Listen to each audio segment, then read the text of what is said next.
Pessoal, então vamos lá. Meu nome é Caio Alexander, quem não me conhece, eu fundei o canal no YouTube que chama Opala na Veia. E o Opala na Veia acabou se tornando um movimento, porque hoje a gente entende que você não precisa de ter um Opala na sua garagem, você não precisa de ter tido um Opala para você ser um opaleiro. Por quê? Porque corre nas veias, corre no sangue, está no nosso coração, está na nossa paixão. Nós somos apaixonados por esse Opala, por esse carro, né, chamado Opala. Pessoal, ontem a gente falou em definir o alvo. Como você vai, quão importante é, né, você definir o seu alvo, definir qual é o carro que você quer comprar. Qual é a intenção dessa série de aulas, tá? É incentivar você a comprar o seu Opala. Caio, eu já tenho um Opala. Não tem problema, você pode comprar mais um Opala. Caio, eu não tenho nenhum Opala e não tenho dinheiro. Calma, não tem problema. Você vai receber informações, dicas de como comprar um carro sem dinheiro, de como comprar o carro certo, de como não tomar prejuízo, de como precificar o carro. Como que você sabe, por exemplo, que o carro está barato ou o carro está caro? E o nosso tema de hoje é conhecendo o alvo. O nosso tema de hoje é conhecendo o alvo por quê? Primeiro, você quer comprar um carro, você quer comprar um Opala, você quer comprar o Opala certo. Você não quer perder grana. Você sabe que hoje em dia a manutenção de veículos antigos está extremamente difícil, tá bom? Tem poucos profissionais, tem pouca peça, então você tem que tomar o máximo cuidado possível na hora de comprar um Opala. Eu já comprei mais de 50 Opalas, eu já registrei, passei pro meu nome, mais de 50 Opalas. Então acredite, você vai achar um. Se eu achei mais de 50, cara, com certeza você vai encontrar um certo, onde você não vai tomar prejuízo, onde você não vai ser enganado. Beleza? Então fica comigo que a aula de hoje é conhecendo o alvo. No tema de ontem, a gente falou que você precisava de definir o seu alvo. Só que um pessoal me mandou um direct, várias pessoas me mandaram mensagem e as pessoas curtiram muito, gostaram muito, etc. E elas me falaram que elas não conhecem o carro da forma certa. Da forma que eu estava falando, as pessoas não conheciam. Então hoje a gente veio aqui para esclarecer sobre os carros. Como assim? Você vai ter que conhecer primeiro o carro. Então, como que você vai querer um Opala 4 cilindros se você não sabe o que é um Opala 4 cilindros? Se você nunca dirigiu um Opala 4 cilindros, por exemplo. Então, por isso que a gente está fazendo essa live de hoje, tá bom? Então, eu vou explicar para vocês na era cronológica. Primeiro, o Opala foi lançado, né, em 1968. Em 68, no Salão do Automóvel de 68, o Opala foi lançado. Foi um projeto da GM, o 676, e foi lançado o Chevrolet Opala. O que acontece? Vieram algumas versões diferentes, tá? O pessoal confunde muito o que é o Opala Commodore, o que é o Opala Luxo, o que é o Opala Gran Luxo, o que é o Diplomata. O pessoal confunde absurdamente isso. E hoje eu estou aqui para esclarecer sobre os modelos, sobre como é conduzir cada um dos modelos, o que eles têm de opcional, o que eles têm de série, cada um dos modelos da linha Opala. Então vamos lá. Lá no comecinho veio o 69, que lançou em 68, mas disponibilizou para venda em 69, tá? Então lá em 69 veio o Opala Standard. O que é o Standard, pessoal? O Opala Standard é o Opala mais básico de todos, tá? É um Opala sem direção hidráulica, é um Opala mais moderno, né? Por exemplo, sem vidro elétrico, ele não tem absolutamente nada. É a versão de entrada, é o Opala mais barato. Ele possuía pouquíssimas características de personalização. Então o Opala Standard não tinha teto de vinil, o Opala Standard não tinha direção hidráulica, não tem ar-condicionado, o Opala Standard não tinha nenhum opcional, tá bom? A não ser que você comprasse um Opala Standard, porque o pessoal confunde muito. O Opala, antigamente, a venda do carro era feita assim como é feito hoje. Se eu for comprar, por exemplo, um Honda Civic novo, eu posso escolher se ele sai com banco de couro, eu posso escolher se ele sai com a roda de liga, eu posso escolher se ele sai com direção hidráulica, isso não, porque não é opcional. Mas tem diversos opcionais hoje. Eu posso comprar um Celta, por exemplo, sem direção hidráulica. Ou eu posso comprar um Celta com direção hidráulica, ou com ar-condicionado. Na época, pessoal, era feito da mesma forma. Então o Opala Standard era o Opala de entrada. O que é isso? É o Opala mais barato. Ele não tinha nenhum opcional. Ele era a entrada, beleza? Beleza. Depois veio o Opala Luxo ou Gran Luxo. São Opalas que tinham um pouquinho melhor acabamento interno, o acabamento interno deles era melhor, tinha aquecimento, foi uma evolução, né, da época, um luxo, um conforto a mais ter o aquecimento. Então você podia colocar a opçãozinha de sair ar quente. O Gran Luxo também tinha a opção de teto de vinil, tá bom? Eles saíam com teto de vinil, com a capota de vinil, o interior dele era muito mais luxuoso, tinha mais acabamentos, tinha mais emblemas. O Gran Luxo tinha essa opção, beleza? Depois vieram os carros Commodoro. O que era o Commodoro? Tá? O Commodoro, pessoal, era um carro que tinha direção hidráulica. Todo Commodoro tem direção hidráulica.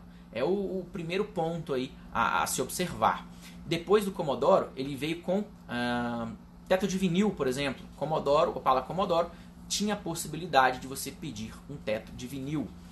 Todo Commodoro tem teto de vinil? Não. Tá bom? Não.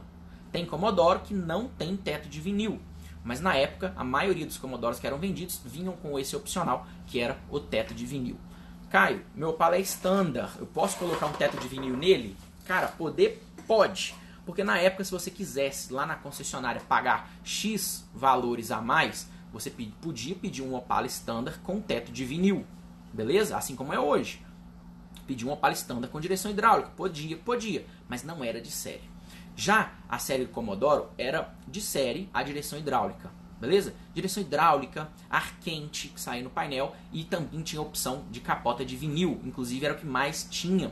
Os Commodoros ficaram muito famosos por causa do teto de vinil. Fechou? Isso aí foi até 79.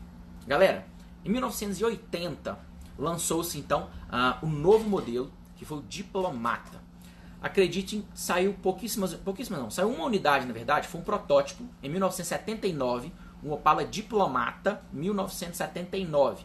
Mas isso daí é um protótipo, tá bom? De série mesmo, de fabricação, foi a partir de 1980. Qual que é a grande diferença do Opala Diplomata? O Opala Diplomata, ele é o mais completo de toda a linha. Ele tinha teto de vinil, direção hidráulica, ar-condicionado, tudo de melhor que tinha, todos os opcionais vinham no Diplomata.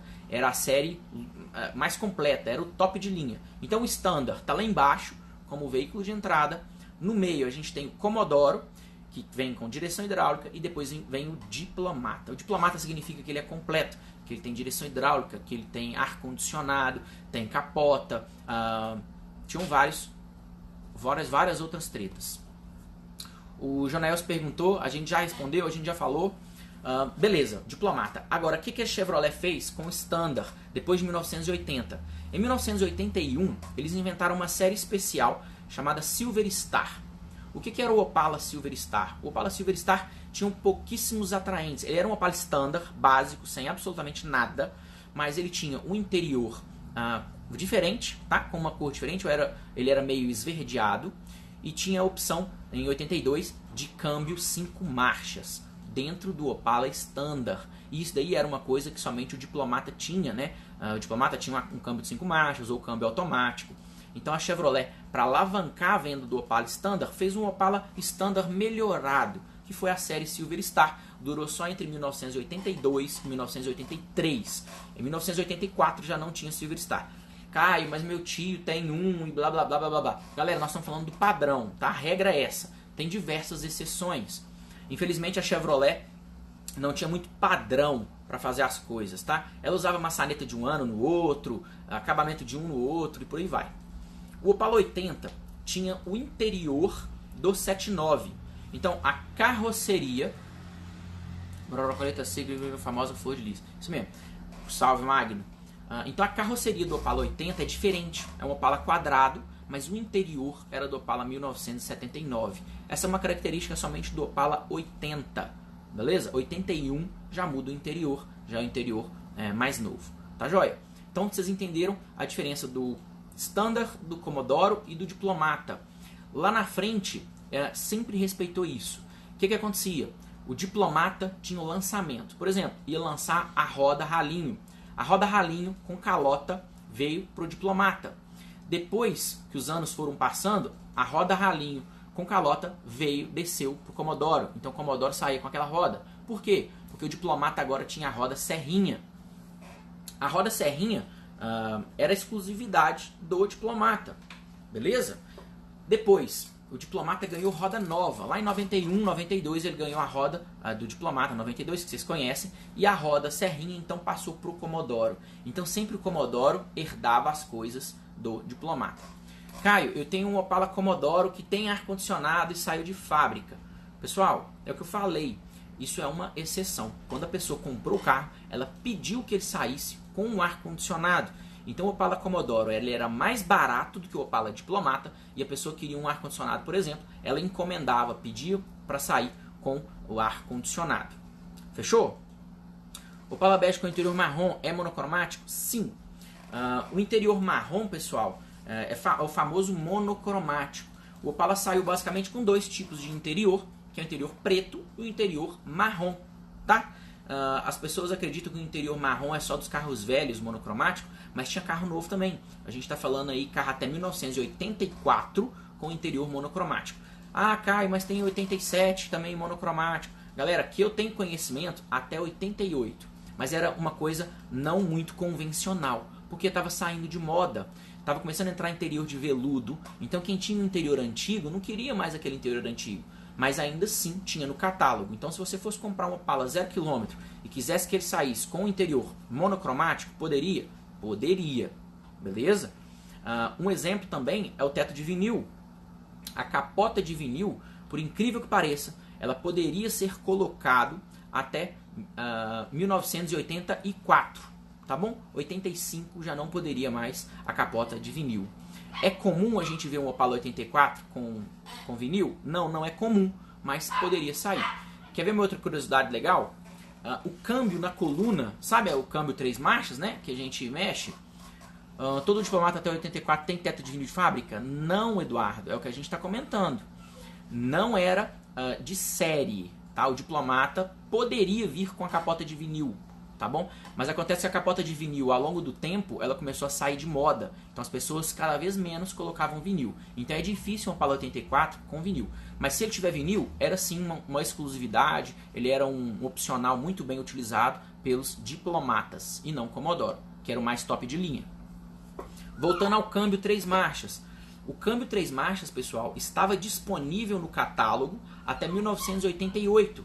Então até 1988 você podia colocar sim um câmbio no volante, com marcha no volante, né? Até 1988. Era comum? Não. Por que não era comum, pessoal? Porque começou a ficar em desuso. Era coisa de carro velho. O pessoal estava usando caixa de 5 marchas. Por que tinha gente que queria um câmbio na coluna de 3 marchas? Tá entendendo como que é a lógica da época, tá? Então as pessoas não queriam, porque marcha no volante era coisa de carro velho.